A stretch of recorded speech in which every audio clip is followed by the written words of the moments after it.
நறுக்கின முட்டைக்கோஸ் சின்ன சின்னதாக ஒரு கையளவு எடுத்துக்கிறோம். அதே மாதிரி பெரிய வெங்காயம் சின்ன சின்னதாக கட் பண்ணி ஒரு கையளவு, கேப்சிகம் கொஞ்சம், பாதி தக்காளி சின்ன சின்னதாக கட் பண்ணி, பூண்டு ஒரு பச்சை மிளகாய் கட் பண்ணிக்கிறோம். வானலியில் ஒரு டேபிள் ஸ்பூன் எண்ணெய் விட்டு இது எல்லாத்தையும் அப்படியே ஒன்றா சேர்த்து ஒரு 2 தடவை பிரட்டி விட்டுக்கிறோங்க.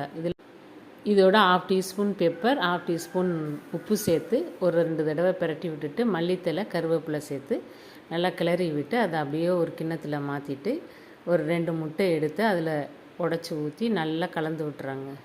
வெயிட் லாஸுக்கு டயட் ஃபாலோ பண்ணுறவங்க இது லஞ்சாவோ டின்னராகவோ இதை எடுத்துக்கலாங்க. ரொம்ப டேஸ்ட்டாகவும் நல்ல சத்துள்ளதாகவும் இருக்கும். ஹெல்த்தி ஃபுட்டு இது. இதை அப்படியே நல்லா காஞ்ச இரும்பு கடாயில் நல்லா தோசைக்கல்ல இது தோசை மாதிரி ஊற்றி அடைய அப்படியே 1 டேபிள் ஸ்பூன் தான் எண்ணெய் விட்டுருக்கேன்னா இதை அப்படியே திருப்பி போட்டு எடுத்து சிக்கன் குழம்பு இருந்ததுங்க, 4 சிக்கன் பீஸோட நைட் டின்னருக்கு இதை சாப்பிட்டோம்னா ரொம்ப ஹெல்த்தியான டிஷ்ஷுங்க. நீங்களும் இதை ட்ரை பண்ணி